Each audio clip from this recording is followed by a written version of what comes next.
Realisasi pemerintah Desa Sangiang, Kecamatan Mancak, Kabupaten Serang, Banten diduga fiktif dan tidak transparan. Pasalnya program yang dialokasikan melalui alokasi dana desa tahun anggaran 2022 sampai 2024. Terdapat beberapa program yang tidak sesuai dengan realisasi yang ada.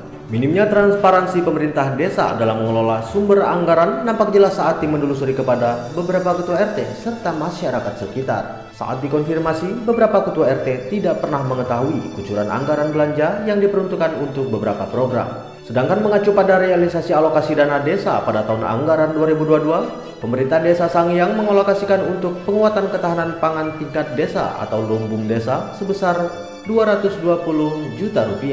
Kemudian pada tahun anggaran 2023, pemerintah Desa Sangiang mengalokasikan untuk penguatan ketahanan pangan tingkat desa atau lumbung desa sebesar Rp217 juta.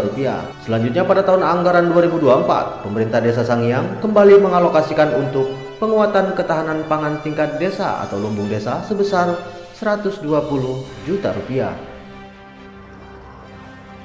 Selamat sore, Pak. Selamat sore. Izin Pak, kita mau mempertanyakan sedikit masalah Desa Sangiang, Pak ya. Iya. Dari tahun 2022 sampai 2024, Pak. Itu Pak sudah ada belum Pak lumbung desa di Desa Sangiang? Kalau lumbung desa sebenarnya saya kurang ngerti sih Pak ya, bentuknya apa gitu ya, belum ngerti gitu. Contohnya begini Pak, mungkin bisa ketahanan pangan ataupun alat pertanian, Pak. Kalau alat pertanian sih ada juga di Kampung Liberem itu ya, nggak tahu dari desa, nggak tahu dari dinas itu Pak. Emang udah ada gitu Pak, udah ada. Itu tahun kapan Pak? Saya kalau tahunnya itu kurang tahu sih Pak, kurang nggak inget gitu ya. Soalnya saya kan saya nggak berkecimpung di pertanian gitu Pak. Itu adanya bentuk apa Pak? Traktor kalau nggak salah itu Pak itu. Cuman itu Pak Haji bilang tadi dari dinas. Ya kemungkinan juga dari dinas, kemungkinan. Soalnya saya kurang paham gitu Pak ya. Paham. Jadi di Musdes nggak dibahas Pak ya? Kalau di Musdes itu nggak dibahas sih. Nah terus untuk bantuan peternakan Pak, ada belum? Kalau bantuan peternakan kalau di sini kayaknya belum ada sih Pak. Belum pernah ada di Sangiang Pak ya? Baru pernah ada.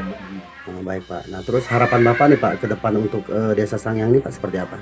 Ya kalau bisa mah gitu ya, ada bantuan peternakan juga gitu ya kalau untuk Desa Sangiang, untuk masyarakatnya gitu ya. Ya biar makin sejahtera gitu Pak. Baik Pak, makasih. Dengan Bapak siapa? Dengan Bapak Ajid Pak, Selaku Ketua RT Pak ya? selaku Ketua RT. Terima kasih Pak.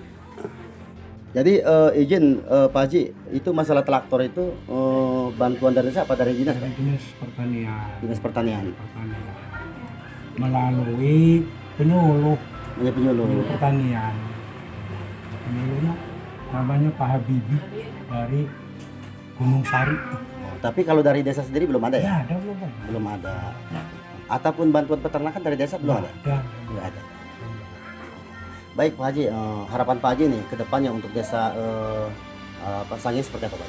Ya, pengennya mah dengan bantuan yang sudah disediakan oleh dinas pertanian, pengennya mah kami diberikan bantuan ternak kambing, ternak bebek, apa gitu ya. Supaya bantuan tersebut tersalur ke masyarakat. Iya Pak Haji. Kami selama ini kayaknya petani ini kehilangan apa ya? Kehilangan induk mencari petani.